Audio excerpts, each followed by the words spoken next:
Chapter 31 कृषक आंदोलन 1857 से 1947 तक। भारत के किसान वर्ग पर औपनिवेशिक शासन का प्रतिकूल प्रभाव पड़ा। यद्यपि किसान शब्द लोगों के किसी सजातीय वर्ग का उल्लेख नहीं करता, तथापि वह वर्ग ब्रिटिश शासन के अधीन पूरी तरह पीड़ित था।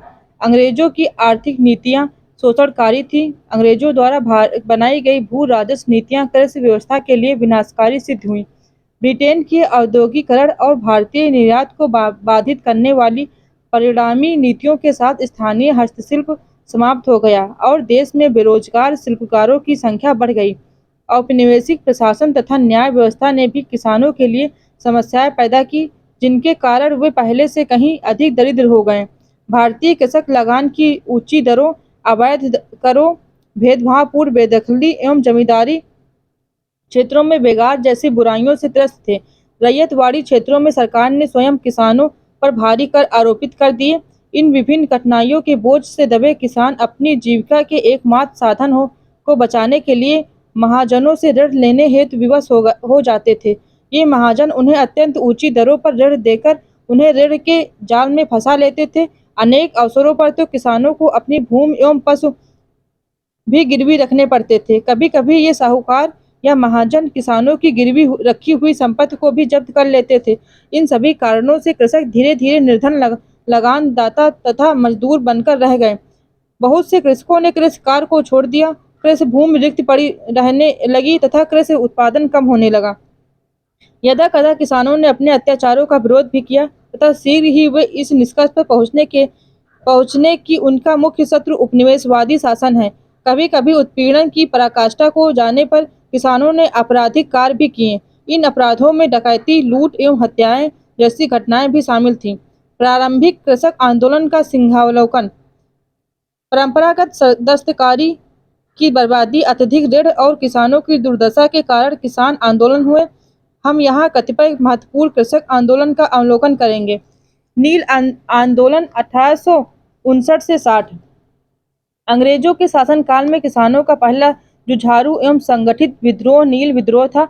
1859 से 60 में बंगाल में हुए इस विद्रोह ने प्रतिरोध की एक मिसाल ही स्थापित कर दी। यूरोपीय बाजारों की मांग की पूर्ति के लिए नील उत्पादकों ने किसानों को नील की अलाभकर खेती करने हेतु बाध्य किया। जिस उपजाऊ जमीन पर चावल की अच्छी खेती हो सकती थी, उस पर किसानों की निरक्षरता का लाभ उठाकर झूठे करार द्वारा नील की खेती करवाई जाती थी। करार के वक्त मामूली सी रकम अग्रिम के रूप में दी जाती थी और धोखा देकर उसकी कीमत बाजार भाव से कम आकी जाती थी, और यदि किसान अग्रिम वापस करके शोषण से मुक्ति पाने का प्रयास भी करता था तो उसे ऐसा नहीं करने दिया जाता था। कालांतर में सत्ता के संरक्षण में पल रहे नील उत्पादकों ने 2 करार लिखवाना भी छोड़ दिया और लठैतों को पालकर उनके माध्यम से बलात् नील की खेती शुरू कर दी। वे किसानों का अपहरण, अवैध बेदखली, लाठियों से पीटने, उनकी महिलाओं एवं बच्चों को पीटने, उनके पशुओं को जब्त कर लेने तथा उनके घरों एवं फसलों को जलाने के जैसे क्रूर हथकंडे अपनाने लगे। नील आंदोलन की शुरुआत 1859 के मध्य में बने नाटकीय ढंग से हुए एक सरकारी आदेश को समझने में हुई भूल के कारण कलारोवा के डिप्टी मजिस्ट्रेट ने पुलिस विभाग को यह सुनिश्चित करने का आदेश दिया कि किसान अपनी इच्छानुसार भूमि का उत्पादन कर सकते हैं। बस शीघ्र ही किसानों ने नील उत्पादन के खिलाफ अर्जियां देनी शुरू कर दी, परंतु जब क्रियान्वयन नहीं हुआ तो दिगंबर विश्वास एवं विष्णु विश्वास के नेतृत्व में नादिया जिले के गोविंदपुर गांव के किसानों ने विद्रोह कर दिया। जब सरकार ने बलपूर्वक युक्तियां अपनाने का प्रयास किया तो किसान भी हिंसा पर उतर आए। इस घटना से प्रेरित होकर आसपास के क्षेत्रों के किसानों ने भी उत्पादकों से अग्रिम लेने, करार करने तथा नील की खेती करने से इनकार कर दिया। बाद में किसानों ने जमींदारों के अधिकारों को चुनौती देते हुए उन्हें लगान अदा करना भी बंद कर दिया। यह स्थिति पैदा होने के पश्चात नील उत्पादकों ने किसानों के खिलाफ मुकदमे दायर करने शुरू कर दिए तथा मुकदमे लड़ने के लिए धन एकत्रित करना प्रारंभ कर दिया। बदले में किसानों ने भी नील उत्पादकों की सेवा में लगे लोगों का सामाजिक बहिष्कार प्रारंभ कर दिया। इससे किसान शक्तिशाली होते गए तथा नील उत्पादक अकेले पड़ते गए। बंगाल के बुद्धिजीवियों ने इस आंदोलन में महत्वपूर्ण भूमिका निभाई। उन्होंने किसानों के समर्थन में समाचार पत्रों में लेख लिखे, जनसभाओं का आयोजन किया तथा उनकी मांगों के संबंध में सरकार को ज्ञापन सौंपे। हरीश चंद्र मुखर्जी के पत्र हिंदू पैट्रियट ने किसानों का पूर्ण समर्थन दिया। दीनबंधु मित्रा ने नील दर्पण में गरीब किसानों की दयनीय स्थिति का मासिक प्रस्तुतिकरण किया। स्थिति को देखते हुए सरकार ने नील उत्पादन की समस्याओं पर सुझाव देने के लिए नील आयोग का गठन किया। इस आयोग की सिफारिशों के आधार पर सरकार ने एक अधिसूचना जारी की, जिसमें किसानों को यह आश्वासन दिया गया कि उन्हें नील उत्पादन के लिए विवश नहीं किया जाएगा तथा सभी संबंधित विवादों को वैधानिक तरीकों से हल किया जाएगा। कोई चारा न देखकर नील उत्पादकों ने बंगाल में अपने कारखाने बंद करके प्रारंभ कर दिए तथा 1860 तक यह विवाद समाप्त हो गया। पावना विद्रोह 1873 से 1876 तक। बंगाल में 1870 और 1880 के दशक में जमींदारों द्वारा किसानों पर कानूनी सीमा से बहुत अधिक करारोपण तथा व्यापक रूप से मनमानी कारगुजारियों की गई। इन कारगुजारियों के विरुद्ध बंगाल में 1873 से 1876 के बीच एक सफल किसान आंदोलन हुआ, जिसे पावना विद्रोह के नाम से जाना जाता है। पावना जिले के यूसुफ शाही परगने में 1873 में जमींदारों की मनमानी का प्रतिकार करने के लिए किसान संघ की स्थापना की गई। इस संघ के अधीन किसान संगठित हुए और उन्होंने लगान हड़ताल कर दी तथा बढ़ी हुई दर पर लगान देने से इनकार कर दिया। संघ ने जमींदारों के खिलाफ मुकदमे दायर किए तथा इसके लिए कोष भी स्थापित किए गए।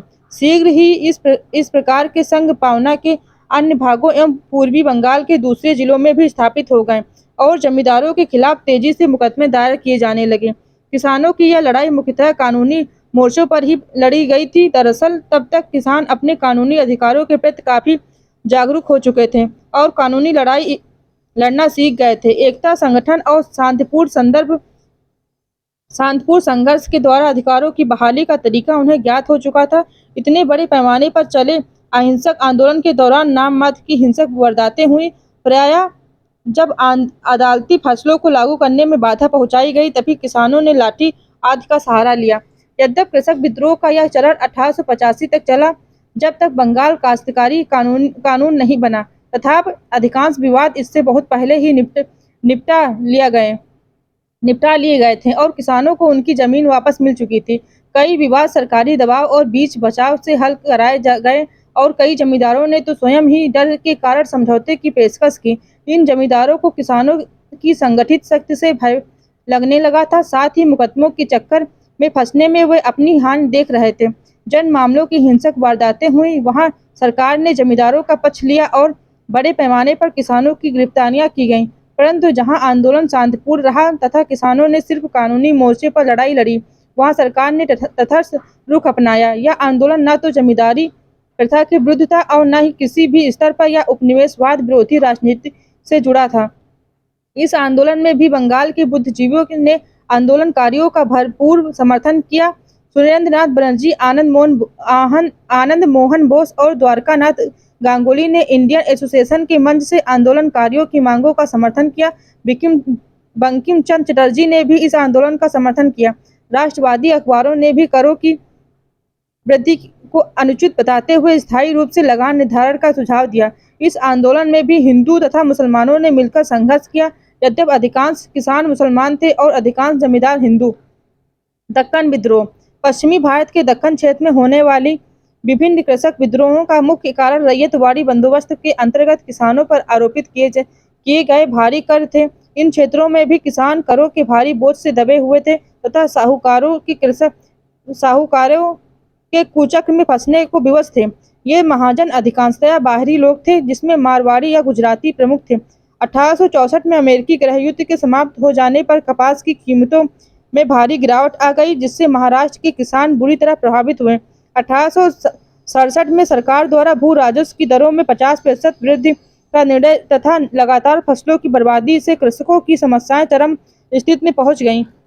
महाजनों, सूदखोरों एवं किसानों के मध्य धीरे धीरे तनाव बढ़ने लगा, जिसके फलस्वरूप 1874 में किसानों ने बाहरी महाजनों के विरुद्ध सामाजिक बहिष्कार आंदोलन प्रारंभ कर दिया।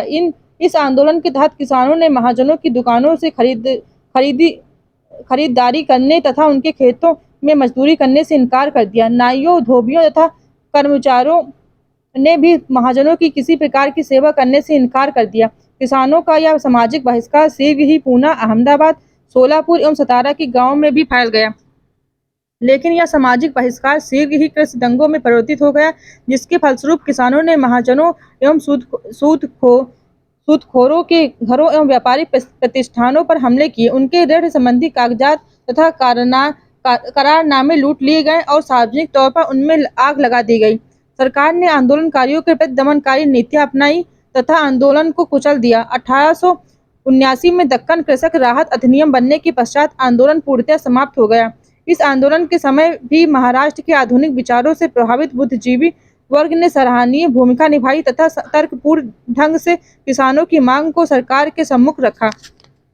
1857 के पश्चात किसान आंदोलनों का परिवर्तित चरित्र। किसान आंदोलनों में किसान मुख्य शक्ति बनकर उभरे तथा अब उन्होंने अपनी मांगों के लिए सीधे लड़ना प्रारंभ कर दिया। उनकी मांगें मुख्यतः आर्थिक समस्याओं से संबद्ध थी। किसानों ने मुख्य शत्रु विदेशी बागान मालिक, देसी जमींदार, महाजन एवं सूदखोर थे। इनके आंदोलन विशिष्ट एवं सीमित उद्देश्यों तथा उनकी व्यक्तिगत समस्याओं से संबद्ध होते थे। इन आंदोलनों में उपनिवेशवाद के विरुद्ध आवाज नहीं उठाई गई। इन आंदोलनों में निरंतरता एवं दीर्घकालीन संगठन का अभाव था। इन आंदोलनों का प्रसार क्षेत्र सीमित था। इन आंदोलनों का उद्देश्य अधीनस्थ व्यवस्था को समाप्त करना नहीं था, अपितु ये किसानों की तत्कालीन समस्याओं से संबद्ध थे। किसान अब अपने विधिक अधिकारों से परिचित हो चुके थे तथा वे कानूनी तरीके से संघर्ष करने के पक्षधर थे। दुर्बलताएं। इन आंदोलनकारियों में उपनिवेशवाद के चरित्र को समझने का अभाव था। 19वीं शताब्दी के किसानों में नई विचारधारा का अभाव था तथा उन्होंने अपने आंदोलनों में नए सामाजिक, आर्थिक और राजनीतिक कार्यक्रम सम्मिलित किए। इन संघर्षों का स्वरूप यद्यपि उग्रवादी था, किंतु ये परंपरागत ढांचों पर ही अवलंबित थे। इनमें सकारात्मक दृष्टिकोण का अभाव था। 20वीं शताब्दी के कृषक आंदोलन। 20वीं शताब्दी के कृषक विद्रोह पिछली शताब्दी के विद्रोहों से अधिक व्यापक, प्रभावी, संगठित व सफल थे। इस परिवर्तन के सूत्र कृषक आंदोलन एवं भारतीय राष्ट्रीय स्वाधीनता संघर्ष के अन्योन्याश्रय संबंधों में थे। राष्ट्रीय आंदोलनों में अपना संघर्ष तीव्र करने के लिए सामाजिक आधार बढ़ाने की कोशिश के क्रम में किसानों से नजदीकियां स्थापित की। वहीं दूसरी ओर किसानों ने राष्ट्रीय आंदोलन से जुड़ने के लाभों को देखकर तन मन धन से उसे समर्थन देना प्रारंभ कर दिया। किसान सभा आंदोलन। 1857 के विद्रोह के पश्चात अवध के तालुकदारों को उनकी भूमि लौटा दी गई। इससे प्रांतों में कृषि व्यवस्था पर तालुकदारों या बड़े जमींदारों का नियंत्रण और बढ़ गया। कृषकों का एक बड़ा वर्ग इन तालुकदारों या जमींदारों के मनमाने अत्याचारों से पीड़ित था, जिनमें लगान की ऊंची दरें, भूमि से बेदखली, अवैध कर तथा नजराना इत्यादि सम्मिलित थे। प्रथम विश्व युद्ध के उपरांत अनाज तथा अन्य आवश्यक चीजों के दाम अत्यधिक बढ़ गए। इससे उत्तर प्रदेश के किसानों की दशा अत्यंत दयनीय हो गई। मुख्यतः होम रूल लीग की गतिविधियों के कारण उत्तर प्रदेश में किसान सभाओं का गठन किया गया। फरवरी 1918 में गौरी शंकर मिश्र तथा इंद्र नारायण द्विवेदी ने उत्तर प्रदेश किसान सभा का गठन किया। इस कार्य में मदन मोहन मालवीय ने इन्हें सराहनीय योगदान प्रदान किया। 1919 की मध्य तक इसकी लगभग 500 शाखाएं गठित की जा चुकी थीं। किसान सभाओं के गठन से संबद्ध प्रमुख नेताओं ने झिंझुरी सिंह, दुर्गापाल सिंह तथा बाबा रामचंद्र का नाम भी सम्मिलित है। जून 1920 में बाबा रामचंद्र ने जवाहरलाल नेहरू से इन गांवों का दौरा करने का आग्रह किया। तत्पश्चात नेहरू ने इस आग्रह को स्वीकार करते हुए इन गांवों का दौरा किया तथा गांव वासियों से गहन संपर्क स्थापित किया।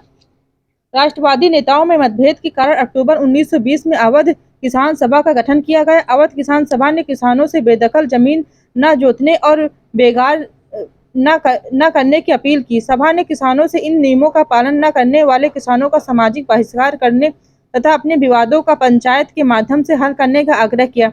जनवरी 1921 में कुछ क्षेत्रों में स्थानीय नेताओं की गलतफहमी एवं आक्रोश के कारण किसान सभा आंदोलन ने हिंसक रूप अख्तियार कर लिया। इस दौरान किसानों ने बाजारों, घरों एवं अनाज की दुकानों पर धावा बोलकर उन्हें लूटा तथा पुलिस के साथ उनकी हिंसक झड़पें भी हुई। रायबरेली, फैजाबाद एवं सुल्तानपुर इन गतिविधियों के प्रमुख केंद्र थे। सरकारी दमन के कारण धीरे धीरे आंदोलन कमजोर पड़ने लगा। इसी बीच सरकार ने अवध रेंट संशोधन अधिनियम पारित कर दिया। इसने भी आंदोलन की इसमें भी आंदोलन को कमजोर किया। मार्च 1921 तक आंदोलन समाप्त हो गया। एका आंदोलन 1921 के अंत में उत्तर प्रदेश के उत्तरी जिलों हरदोई, बहराइच तथा सीतापुर में किसान पुनः संगठित होकर आंदोलन पर उतर आए। इस बार आंदोलन से निम्न मुद्दे संबंध थे। लगान की उच्च दरें, लगान की दरें लगभग 50% से भी अधिक थी। राजस्व वसूली के कार्य में जमींदारों द्वारा अपनाई गई दमनकारी नीतियां तथा बेगार की प्रथा। इस एका या एकता आंदोलन में प्रतीकात्मक धार्मिक रीति रिवाजों का पालन किया जाता था तथा एकत्र किसानों को शपथ दिलाई जाती थी कि वे केवल उचित लगान ही अदा करेंगे तथा लगान अदायगी में समय सीमा का पालन करेंगे। यदि उन्हें भूमि से बेदखल किया जाएगा तो वे भूमि नहीं छोड़ेंगे, बेगार करने से इनकार कर देंगे, अपराधियों से संबंध नहीं रखेंगे तथा पंचायत के निर्णय स्वीकार करेंगे। एका आंदोलन का मुख्य नेतृत्व समाज के निचले तबके के किसानों, मदारी, पासी एवं अन्य पिछड़ी जातियों के किसानों तथा कई छोटे जमींदारों ने किया। मार्च 1922 के अंत तक सरकार ने दमन का सहारा लेकर इस आंदोलन को कुचल दिया। मोपला विद्रोह केरल में मालामार तट पर अगस्त 1921 में अवध जैसे कारणों से ही प्रेरित होकर स्थानीय मोपला किसानों ने जबरदस्त विद्रोह किया। मोपला केरल के मालाबार तट के मुस्लिम किसान थे, जहां जमींदारी के अधिकार मुख्यतः हिंदुओं के हाथों में थे। 19वीं शताब्दी में भी जमींदारों के अत्याचारों से पीड़ित होकर मोपलाओं ने कई बार विद्रोह किए थे। मोपलाओं के विद्रोह के प्रमुख कारण लगान की उच्च दरें, नजराना एवं अन्य दमनकारी तौर तरीके थे, किंतु इस बार के आंदोलन की विशेषता इसका राष्ट्रवादी आंदोलन के साथ संबंध स्थापित होना था। खिलाफत आंदोलन के किसानों की मांग का समर्थन किया। बदले में किसानों ने आंदोलन में अपनी पूरी शक्ति लगा दी। यहाँ भी अवध के समान किसानों की बैठक और खिलाफत की बैठक में फर्क कर पाना कठिन था। गांधी जी, शौकत अली, मौलाना आजाद आदि राष्ट्रीय नेताओं ने इन क्षेत्रों का दौरा कर इनमें और भी सक्रियता ला दी। अंत में सरकार ने फरवरी 1921 में निषेधाज्ञा लागू कर खिलाफत के साथ किसानों की सभाओं पर भी रोक लगा दी और इसके सभी प्रमुख नेताओं को गिरफ्तार कर लिया। इसका परिणाम यह हुआ कि आंदोलन का नेतृत्व स्थानीय मोपला नेताओं के हाथों में आ गया और आंदोलन का हिंसक रूप अपना लिया। हिंसक चरण की शुरुआत 20 अगस्त 1921 को खिलाफत के एक प्रमुख नेता मुदलियार की गिरफ्तारी के लिए सेना के मस्जिद में प्रवेश करने के मुद्दे को लेकर हुई। इसे मोपलाओं ने अपने धर्म का अपमान समझा। विद्रोह के प्रथम चरण में बदनाम जमींदारों को निशाना बनाए गए। विद्रोही मोपला किसान मुसलमान थे, परंतु उदार जमींदारों और हिंदुओं को उन्होंने परेशान नहीं किया। इसके लिए नेताओं द्वारा विद्रोहियों को विशेष हिदायत दी जाती थी, परंतु अंग्रेज सरकार द्वारा मार्शल लॉ लागू करने की घोषणा से विद्रोह का चरित्र बदल गया। सरकार ने तमाम हिंदुओं को जबरदस्ती अपना समर्थन करने के लिए कहा और कुछ हिंदू स्वेच्छा से भी खुले तौर पर सरकार का समर्थन करने लगे। इसने विद्रोह को हिंदू विरोधी स्वरूप दे दिया तथा बड़े पैमाने पर हिंदुओं की हत्याएं एवं धर्म परिवर्तन की घटनाएं हुई। मोपला विद्रोह के हिंसक रूप लेने के साथ ही राष्ट्रवादी नेता आंदोलन से अलग हो गए। आंदोलन के सांप्रदायिक रूप ले लेने से वह और भी अलग थलग पड़ गया। दिसंबर 1921 तक सरकार ने पूरी तरह से आंदोलन का दमन कर दिया। इससे मोपलाओं का मनोबल पूरी तरह टूट गया तथा वे आजादी की पूरी लड़ाई में फिर कभी शामिल नहीं हुए। जबकि केरल में वामपंथी नेतृत्व में भी बड़ी पैमाने पर किसान आंदोलन भी चलाया गया। बारदोली सत्याग्रह भारत के राजनीतिक परिदृश्य पर गांधी जी के पदार्पण के पश्चात गुजरात के सूरत जिले के बारदोली तालुके में राजनीतिक गतिविधियों में तेजी आई। यहाँ परिस्थितियां उस समय तनावपूर्ण हो गई जब जनवरी 1926 में स्थानीय प्रशासन ने भू राजस्व की दरों में 30% वृद्धि की घोषणा की। यहाँ के कांग्रेसी नेताओं के नेतृत्व में स्थानीय लोगों ने इस वृद्धि का तीव्र विरोध किया। परिस्थिति की गंभीरता को देखते हुए सरकार ने समस्या के समाधान हेतु बारदोली जांच आयोग का गठन किया गया। आयोग ने संस्तुति दी कि भू राजस्व की दरों में की गई वृद्धि अन्यायपूर्ण एवं अनुचित है। फरवरी 1926 में वल्लभ भाई पटेल को आंदोलन की महिलाओं ने सरदार की उपाधि से विभूषित किया। सरदार पटेल के नेतृत्व में किसानों ने बढ़ी हुई दरों पर भू राजस्व अदा करने से इनकार कर दिया तथा सरकार के सम्मुख यह मांग रखी कि जब तक सरकार समस्या के समाधान हेतु किसी स्वतंत्र आयोग का गठन नहीं करती या प्रस्तावित लगान वृद्धि वापस नहीं लेती, तब तक वे अपना आंदोलन जारी रखेंगे। आंदोलन को संगठित करने के लिए सरदार पटेल ने पूरे तालुके में 13 छावनियों की स्थापना की। आंदोलनकारियों के समर्थन में जनमत का निर्माण करने के लिए बारदोली सत्याग्रह पत्रिका का प्रकाशन भी प्रारंभ किया गया। आंदोलन के तरीकों का पालन सुनिश्चित करने के लिए एक बौद्धिक संगठन भी स्थापित किया गया। जिन लोगों ने आंदोलन का विरोध किया उनका सामाजिक बहिष्कार किया गया। आंदोलन में महिलाओं की भागीदारी सुनिश्चित करने हेतु भी अनेक कदम उठाए गए।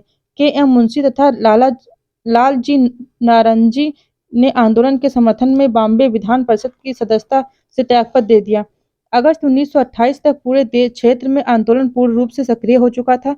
आंदोलन के समर्थन में बॉम्बे में रेलवे हड़ताल का आयोजन किया गया। पटेल की गिरफ्तारी की संभावना को देखते हुए 2 अगस्त 1928 को गांधी जी ने भी बारदोली पहुंच गए। सरकार अब आंदोलन को शांतिपूर्ण एवं सम्मानजनक ढंग से समाप्त करने का प्रयास करने लगी। सरकार ने एक जांच समिति गठित करना स्वीकार कर लिया। तदुपरांत गठित ब्लूमफील्ड और मैक्सवेल समिति ने भू राजस्व में बढ़ोतरी को गलत बताया तथा उसे 30% से घटाकर 6.03% कर दिया गया।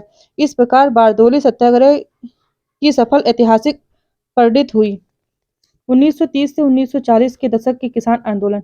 1930 और 1940 के दशक में भारत में राष्ट्रीय आंदोलन के साथ साथ किसान आंदोलन की आवृत्ति भी बहुत बढ़ गई। इस तरह के आंदोलन को उत्प्रेरित करने वाले तत्कालीन घटनाक्रम में 1929 से 1930 की विश्वव्यापी आर्थिक मंदी का निर्धन कृषक वर्ग पर अत्यधिक बुरा प्रभाव पड़ा तथा कांग्रेस द्वारा सविनय अवज्ञा आंदोलन के साथ एक बार फिर व्यापक जनाधार का आंदोलन छेड़ना।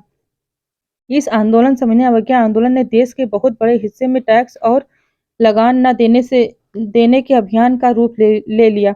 यद्यपि इस चरण के किसान संघर्षों ने तत्कालिक तौर पर कुछ ज्यादा प्राप्त नहीं की, तथापि उन्होंने एक ऐसा वातावरण अवश्य तैयार किया जिसके फलस्वरूप स्वतंत्रता के पश्चात अनेक कृषि सुधार हुए। यथा जमींदारी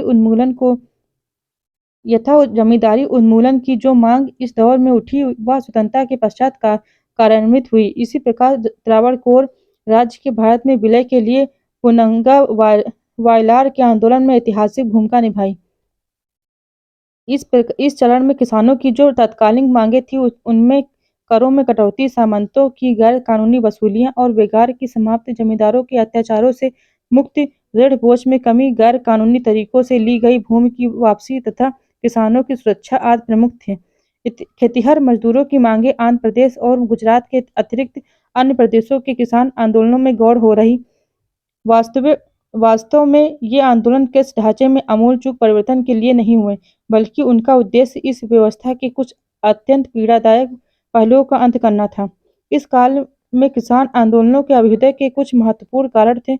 सविनय अवज्ञा आंदोलन ने युवा एवं जुझारू राजनीतिक कार्यकर्ताओं की एक पूरी पीढ़ी पैदा की। जब सविनय अवज्ञा आंदोलन में ठहराव आया तब इन कार्यकर्ताओं ने अपनी राजनीतिक ऊर्जा किसान एवं मजदूर आंदोलनों में लगा दी। फिर 1937 के चुनाव में अधिकांश प्रांतों में कांग्रेस की सरकारें बनी। 1937 से 1939 के बीच 28 महीनों का कांग्रेसी शासनकाल किसान आंदोलनों का उत्कर्ष काल था। एक तो इस काल में आंदोलनों के लिए नागरिक स्वतंत्रता अधिक मिली, दूसरी कांग्रेसी सरकारों ने कृषि कानूनों में सुधार के लिए कुछ ठोस कदम भी उठाए।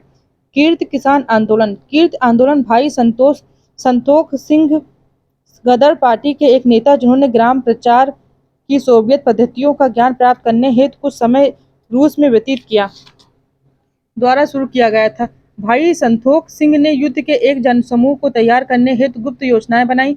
अपने विचारों का प्रचार करने के लिए उनके द्वारा सर्वप्रथम फरवरी 1926 में अमृतसर से पंजाबी भाषा में एक मासिक पत्रिका कीर्ति प्रकाशन की गई।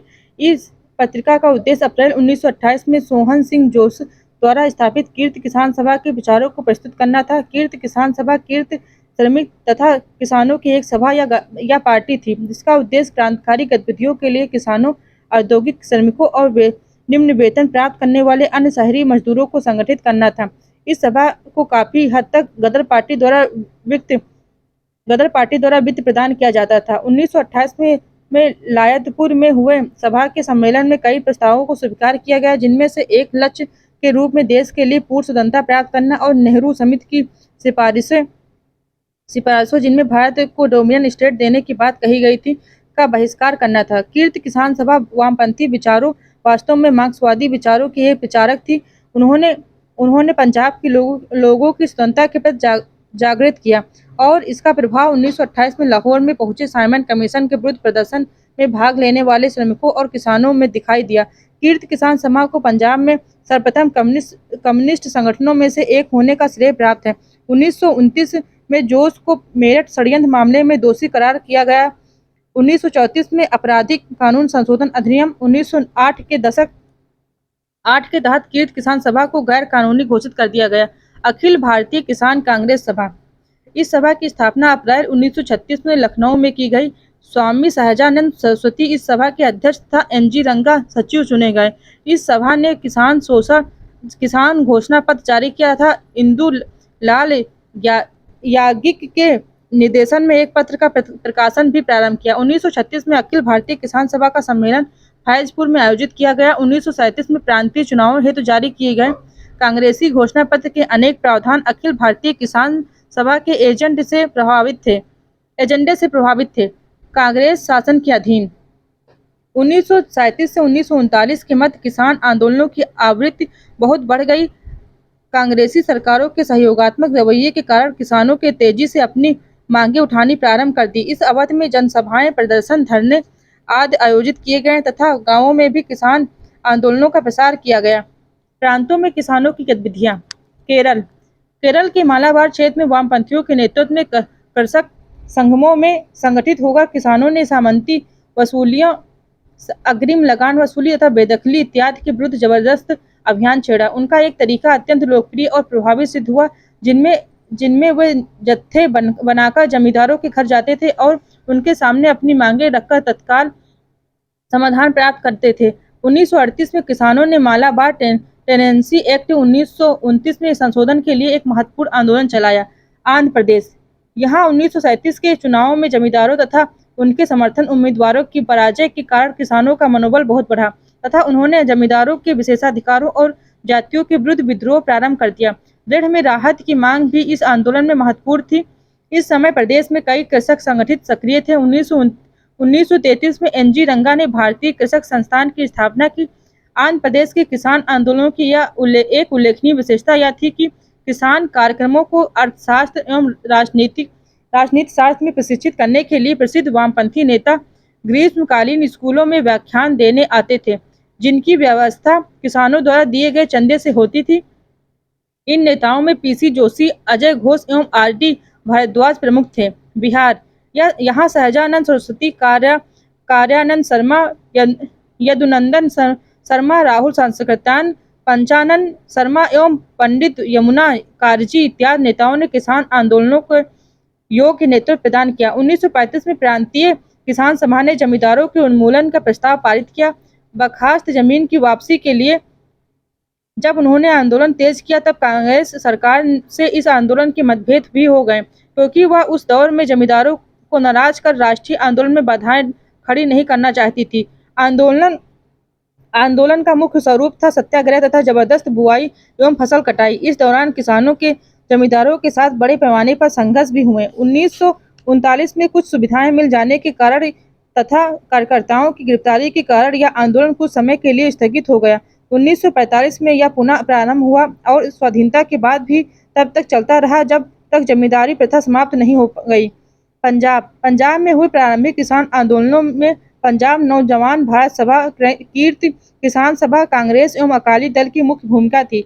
1937 में पंजाब किसान समिति ने किसान आंदोलन के संबंध में नए दिशा निर्देश जारी किए। इस आंदोलन का मुख्य निशाना पश्चिमी पंजाब के जमींदार थे, जिनकी सख्त यूनियनवादी सरकार के गठन के बाद काफी बढ़ गई थी। इस आंदोलन का प्रमुख कारण अमृतसर एवं लाहौर में भू राजस्व में वृद्धि, मुल्तान एवं मोंटगोमरी में सिंचाई कर में वृद्धि तथा निजी ठेकेदारों द्वारा नए टैक्स लगाए जाना था। यहाँ किसानों ने अपनी मांगों के समर्थन में हड़तालें की तथा अंत में वे रियायत प्राप्त करने में सफल रहे।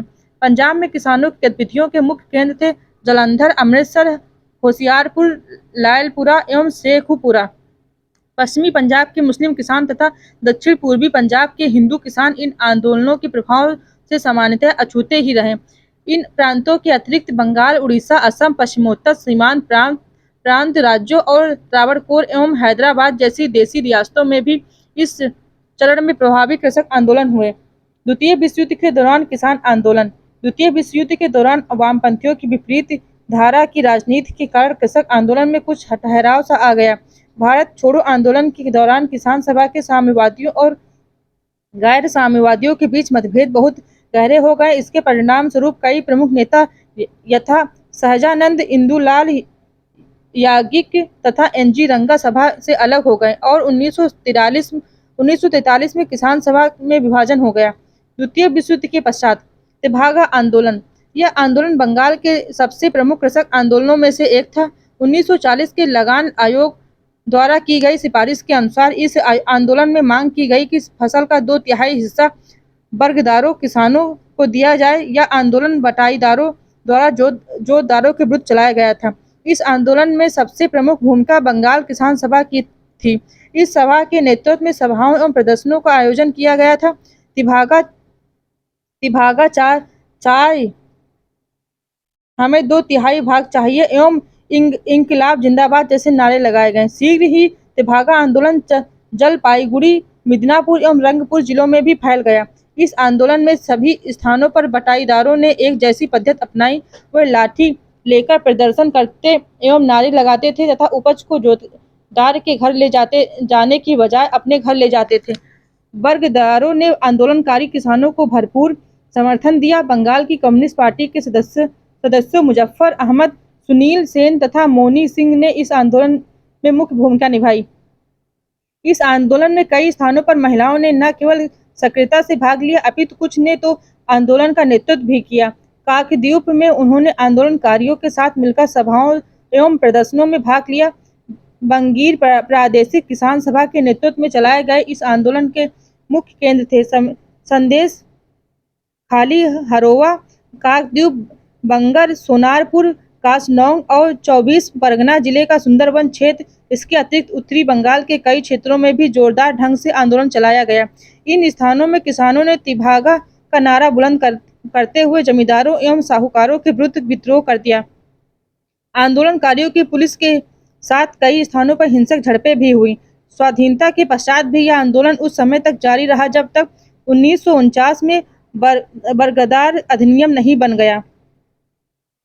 तेलंगाना आंदोलन। यह आंदोलन आधुनिक भारत के इतिहास का सबसे बड़ा कृषक गुरिल्ला युद्ध था जिसने 3000 गांवों तथा 30 लाख लोगों को प्रभावित किया। तेलंगाना क्षेत्र में स्थानीय देशमुखों ने पटेल तथा पटवारियों की मिलीभगत से अधिकांश उपजाऊ भूमि पर कब्जा कर लिया तथा अपनी आर्थिक एवं सामाजिक स्थिति में पर्याप्त वृद्धि कर ली। इन देशमुखों को स्थानीय प्रशासन एवं पुलिस के साथ ही निजाम की सरकार का भी संरक्षण प्राप्त था। इन देशमुखों ने किसानों एवं खेतिहर मजदूरों का भरपूर शोषण किया तथा इस क्षेत्र में उनके अत्याचारों की एक बाढ़ सी आ गई। सामंती दमन तथा जबरन वसूली स्थानीय किसानों की नीयत बन गई।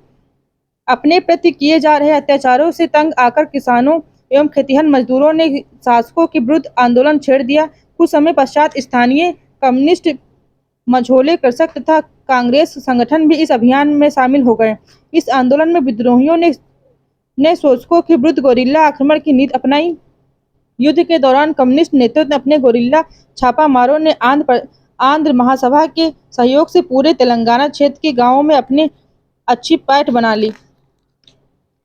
विद्रोह की शुरुआत जुलाई 1946 में तब हुई जब नालगोंडा के जनगांव तालुका में गांव के उग्रवादियों ने एक देशमुख की हत्या कर दी। शीघ्र ही विद्रोह वारंगल एवं खम्भम में भी फैल गया। किसानों ने संगम के रूप में संगठित होकर देशमुखों पर आक्रमण प्रारंभ कर दिया। उन्होंने हथियारों के रूप में लाठियों, पत्थर के टुकड़ों एवं मिर्च के पाउडर का उपयोग किया, किंतु सरकार ने आंदोलनकारियों के प्रति अत्यंत निर्दयतापूर्ण रुख अपनाया। अगस्त 1947 से सितंबर 1948 के मध्य आंदोलन अपने चरमोत्कर्ष पर था।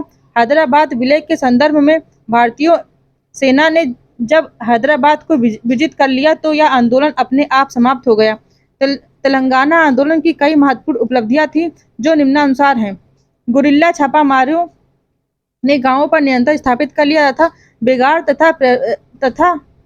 बेगार प्रथा बिल्कुल समाप्त हो गई। खेतिहर किसानों की मजदूरियां बढ़ा दी गई। अवैध रूप से अधिकृत की गई जमीनें किसानों को वापस लौटा दी गईं। लगान की दरों को तय करने तथा भूमि के पुनर्वितरण हेतु अनेक कदम उठाए गए। सिंचाई सुविधाओं में वृद्धि के लिए अनेक कदम उठाए गए तथा हर्ज पर नियंत्रण के लिए प्रयास किए गए। महिलाओं की दशा में उल्लेखनीय सुधार आया। भारत की सबसे बड़ी देशी रियासत से अर्ध सामंती व्यवस्था का उन्मूलन कर दिया गया। आंदोलन ने भाषाई आधार पर आंध्र प्रदेश के गठन की भूमिका तैयार की। किसान आंदोलनों की उपलब्धियां। इन आंदोलनों ने स्वाधीनता के उपरांत किए गए विभिन्न कृषि सुधारों के लिए एक अनुकूल वातावरण का निर्माण किया। उदाहरणार्थ जमींदारी प्रथा का उन्मूलन। उन्होंने भूस्वामियों अर्थात किसानों को उनके वास्तविक अधिकारों से अवगत कराया तथा कृषि व्यवस्था में परिवर्तन की प्रक्रिया प्रारंभ की। ये आंदोलन राष्ट्रवादी विचारधारा पर अवलंबित थे। लगभग सभी क्षेत्रों में इन किसान आंदोलन की प्रकृति समान थी। इससे किसानों में अपने अधिकारों के प्रति जागरूकता बढ़ी। इस वीडियो को लाइक करें, हमारे चैनल को सब्सक्राइब कर बेल आइकन जरूर प्रेस करें।